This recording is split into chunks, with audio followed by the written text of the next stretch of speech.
And it started from scratch, effectively, with the same sort of broad plot as the film, but taking certain artifacts from the book. And that sketch was turned into a script that was then dramaturged by Owen, the director, who can't be here today because he's doing something terribly important with dancing on ice. And I'm probably not meant to mention. Oh, that's Owen Lewis, and he's a good friend of mine, and I won't forget him. He's a devil, but he's brilliant. And he took the script on a journey with me. He was director and dramaturg, which is for those who don't know, the stupid theatre word for script editor. It's probably from the Latin. And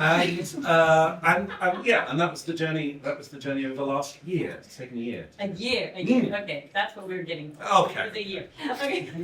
Now your turn. Did you guys have them in the rehearsal room? Oh, yeah, we did. No, he was very helpful. Usually you have to do quite a lot of research. We didn't. We just asked Richard. Well, I was going to ask about research, so let's rewind, actually. So, what was your experience? I didn't notice who was raising hands. Had any of you seen the film or read the book beforehand? What did you think when this script first landed in your hands? Let's start with Theo. I didn't know the story at all, so I hadn't read the book, and I didn't know about film. I remember in the audition they'd asked me, so have you had a chance to look at those things? And I said no.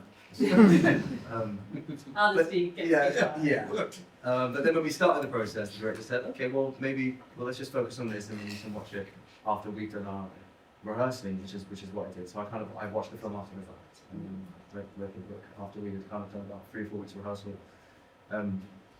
So yeah, and I think that was a good way around to do it because I didn't want to have any sort of preconceived ideas of how I should be, embodying this character. Just kind of brought myself to it first and then kind of adapted.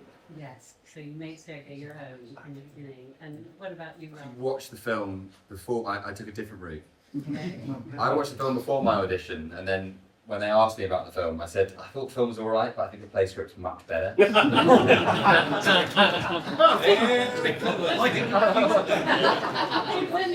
Richard smiled, Owen smiled. I didn't read, and they gave me the job.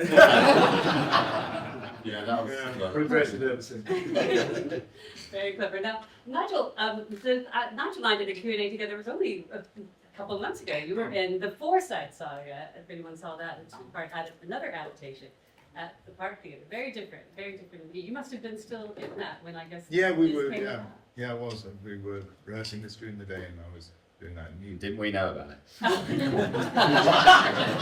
so That's not fair. I just encouraged you to come to maybe learn something. Obviously, he didn't. What did you think of your character when you read the script? Oh, I mean, I've played a few generals and colonels and stuff.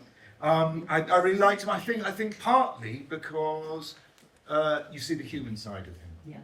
But also because you kind of see this sort of playfulness and how he's always kind of trying to upset people and unsettle them and kind of undermine them. And I kind of like that. It's quite difficult to learn. Yeah. But I really Why is like it that. difficult to learn? Because so much kind of talk in the first half. I sort of really envy this lot because they have dialogue. I had monologues just going on and on about military stuff. So I'm sort of talking and thinking, what do I say now? But no, not so much. But yeah, no, they're all great characters, and that's part of the thing. It's kind of slightly, as you would have noticed, I'm sure, slightly heightened dialogue, which I think makes it very interesting. I actually, in a funny sort of way, I don't think it's that different to the Foresight saga, because one of the main themes of Foresight is the same as this. It's about duty as opposed to personal freedom. Yeah. And that's what Foresight, and in fact, that's what a lot of very good stories are about. So, yeah. And then Sorcha, as a woman myself, I really identified with Luisa, and of course, whilst the forbidden love is obviously, the central theme of the piece, what comes across is that it is very much a triangle, but also the sexism in the society and your speech at the end about the women's roles, the tidy up speech. Did that attract you when you read the script? Massively. I mean, there was just a few. I think the wronged woman could quite easily become like an archetype, a bit of a stock character. But immediately there was like, I think there was like three things that when I read the script I was like, yes, yes, yes. The first was their friendship at the beginning, that actually there was this incredibly strong bond tie between the three of them. Platonic, romantic, was all in the mix, because they're in their early 20s, or what is effectively army summer camp. And I think that the threads of that leads all the way to the betrayal as the double betrayal. I said in the audition as well, I think the three of them probably could have worked out something in the modern day that's like a good polyamorous sort of co-living situation. But obviously that was not available to them at the time. And then there was that final, I guess the final beat of where you just know that down the line she will forgive him and they will find their friendship yet again because it was so strong at the beginning. That for me was so strong because that level of the ability to forgive to me is a strength, that she didn't demonstrate weakness there. Well, it's so incredible that she gave him the watch, even though. But it's a sense of responsibility in there as well, Yeah. because we've talked about in the room that actually like he's a widow as well. There is now a child in the picture. She's on her own with this child, and in a weird way they're going to make a strange and we're not getting together. I think that like in a strange way they're going to form a kind of unusual family unit because she is Soviet society is supposed to be equal between the sexes, but it obviously absolutely was not. So do you think it is possible then to love two people deeply at the same time? I think people have different. I think through understanding the conversations that we're capable of having nowadays about love and all the different forms it can take and relationships and all the different like constellations they can take, I do think it is possible, but they're not within the parameters of this society. Nigel's not sure. Oh, my wife's here, I can't say it. Oh yeah. My fiance's here, so I can't. Okay, I have so many more questions, but that is the cue that it's time for you to hand over. So the first one here. To Richard, the character General Oromov. Did you Yes. find that name or what? Oh, did you recognise that? Yes, I do. Yes. What is the significance of this Well, name? I got notes from Peter from Estonia, Okay. and they were all brilliant and constructive and wonderful notes. And for that particular scene, there's a little scenette as they're walking. They mention Orlov.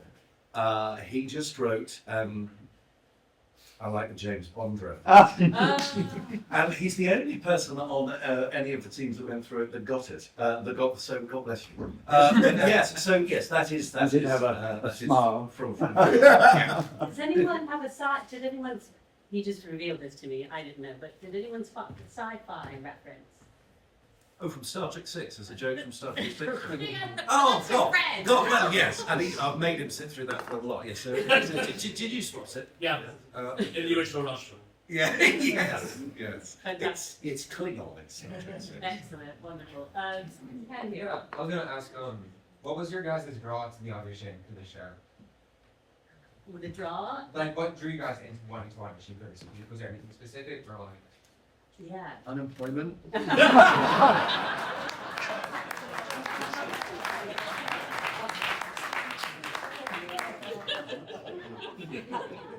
Maybe a different way to put it was what is it that you, when first you like those like the character?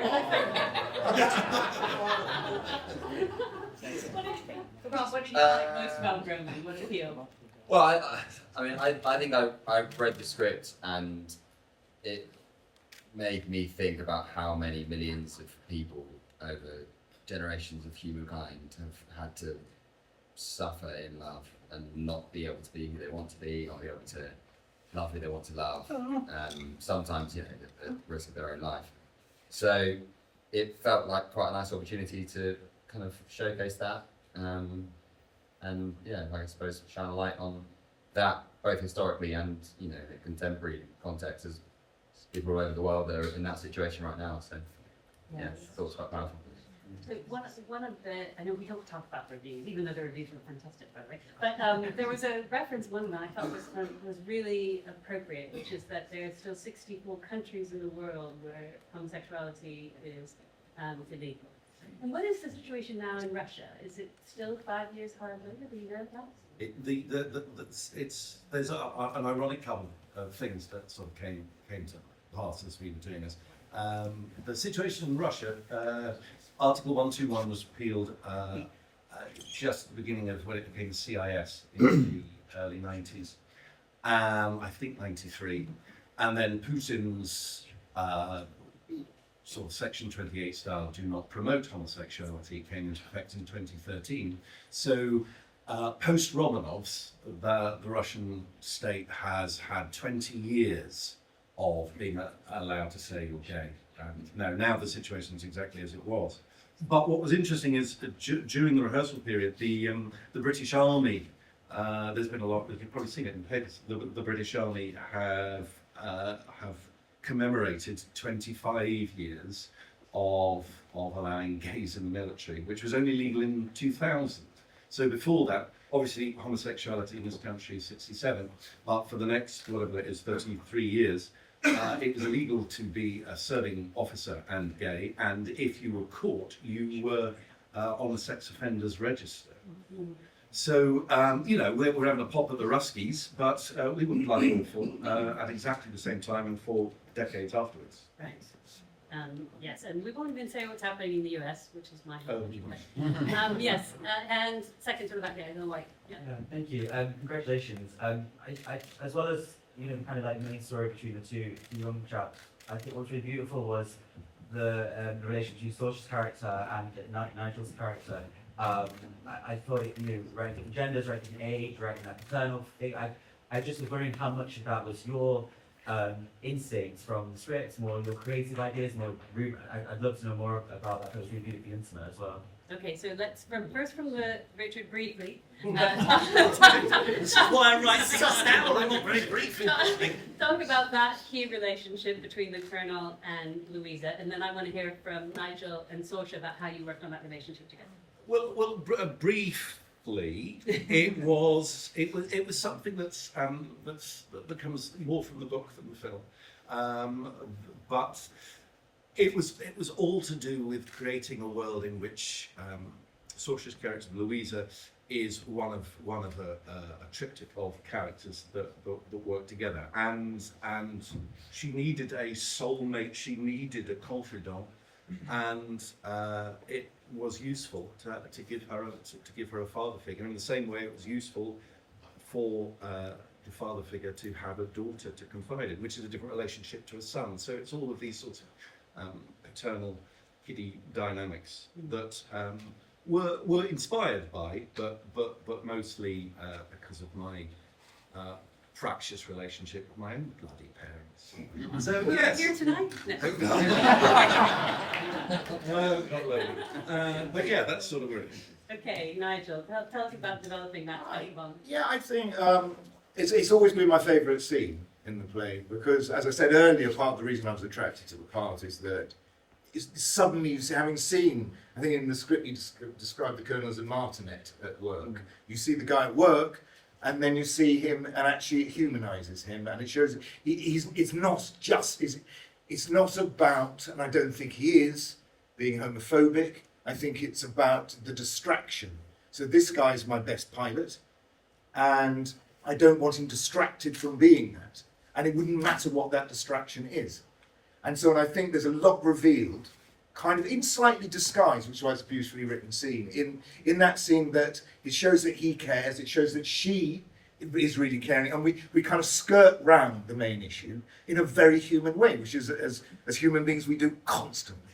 Do you know what I mean? So, yeah, and actually it was quite funny, when we first worked on it, and first I sat there and read it with Owen, he said, yeah, that's great, guys, but you're not as nice as that. And that's very modern. We're in 1978. And then so we sort of unpicked it a bit. And so tried to kind of, I think, what I'm trying to do in that scene is kind of try and give the right answers without giving too much away. And I think that's interesting drama. And that's downwind.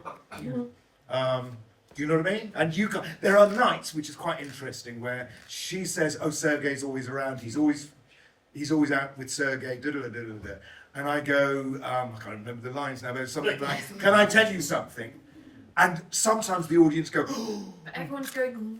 yeah, thinking I'm going to go, well, and then actually just give some advice, and it's really clever that it keeps you on Does that answer your question a Yeah. bit? That is good. And then when you say boys will be boys, and there's this whole tittering around the room, it's like, Yeah. it's so sad because it's like you say later, you were fighting the realization in your own mind. Yeah, and she's really gaslit herself throughout this whole thing, and I think that she's not an idiot. There's just this level of like trust in people that love her. But it's interesting when we first did that scene, that modern sensibility of being. I read it and performed it exactly as the subtext was saying. Oh, I'm really depressed. Therefore, I'm going to play really depressed and emotional.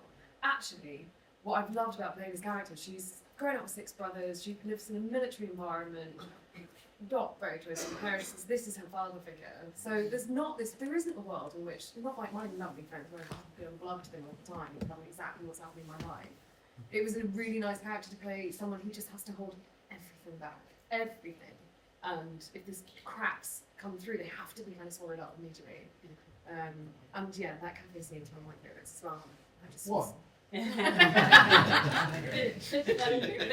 I love that the subplot is so engaging to the audience as well. But let's talk about the central relationship between Roman and Sergey. Did you two work on that together, Theo, Rob? A lot of hard work. From Theo. From Theo, yeah. No, I can only speak for myself. But I would consider Theo a very close friend now. No, we just get on really well and have a great time. We had such a good time rehearsing.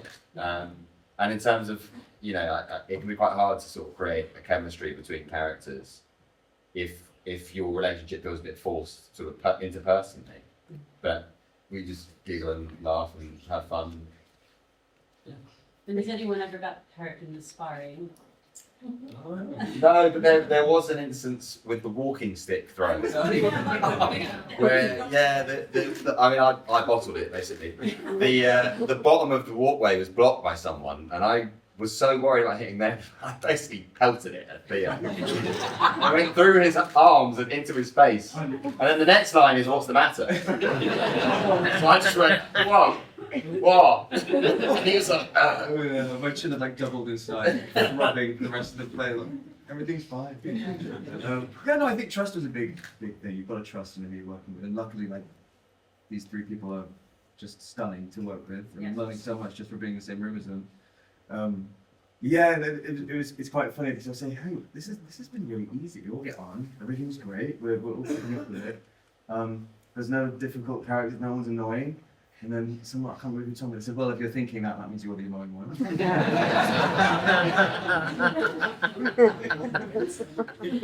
And is Roman the Firebird? Is he? I mean, and I kept thinking, like, is he not taking these missions genuinely as a suicide mission because he can't choose, or he feels so conflicted in himself? What do you think, Richie? Yes. Yes. I think that. I think he is. It was a name the piece chosen as much by Peter for his film to describe jets, I suppose, in the most literal sense. But the history of the Firebird, which Roman relates, which the ballet touches on, but it's very big in Slavic folklore, and it is this strange mystical creature that does good things and bad, and yet is still prized because the good it might do is worth the sacrifice. And that very much is a metaphor for Roman. That love is worth the price that's paid at the end. I mean, it's almost a Faustian pact, but that's a different play. And I've not adapted that yet, so. Thanks, time. I think we've got time for maybe 1 or 2 more questions. Okay, now all the hands go up. Yes. Okay, so let's hear them all, and we'll decide which one we're going to answer. I just want to say that I was really struck at how Roman rushed and grabbed Sergey and passionately kissed him. I feel that I should learn from that.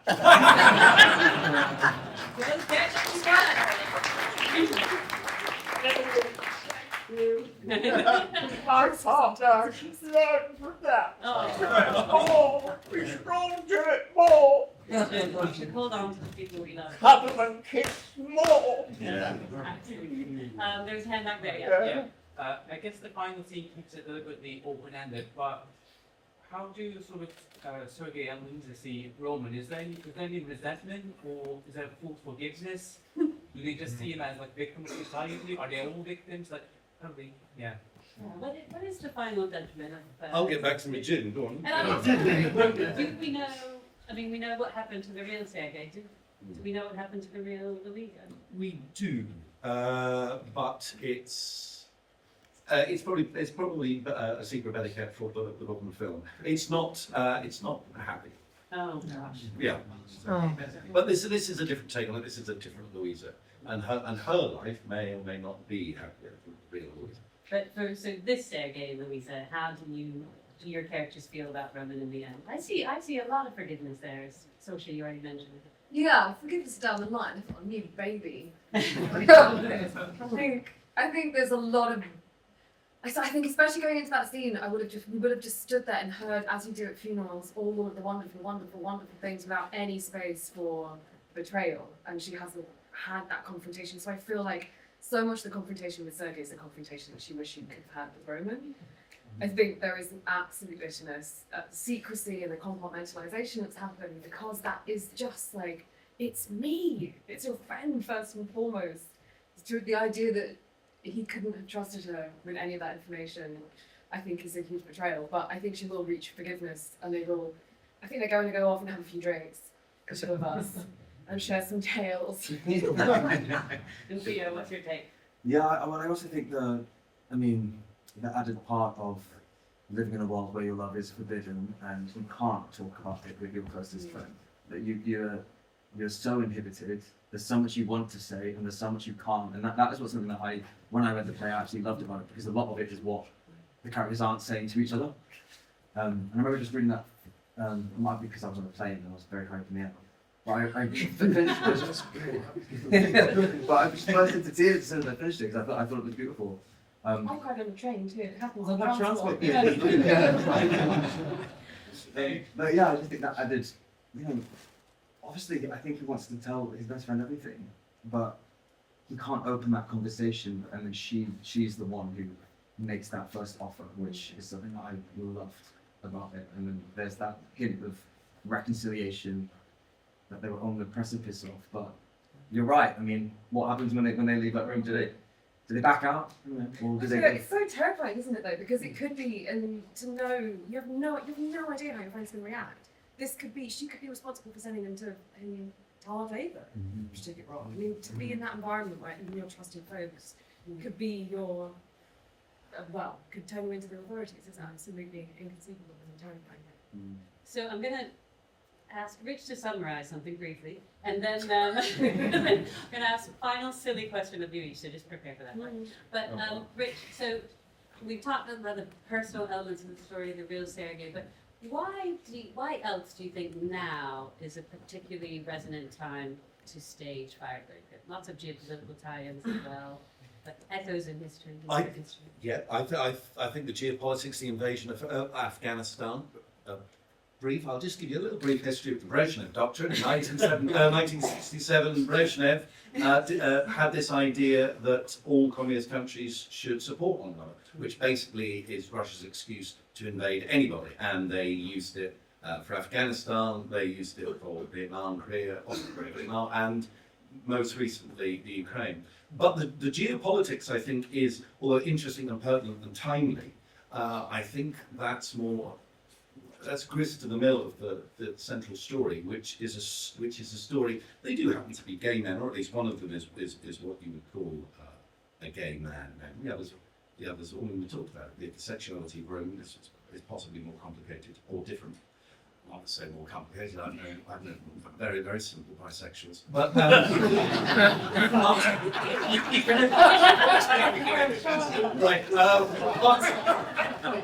But I think any story that has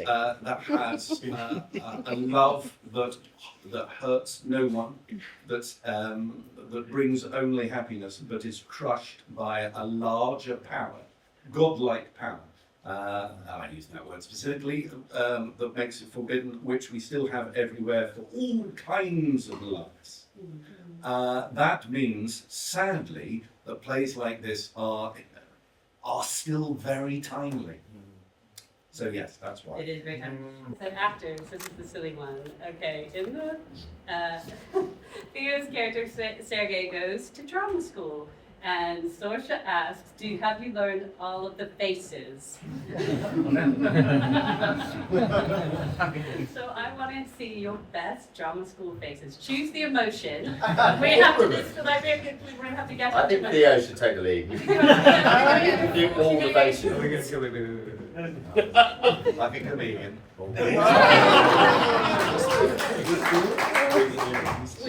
Which emotion was that?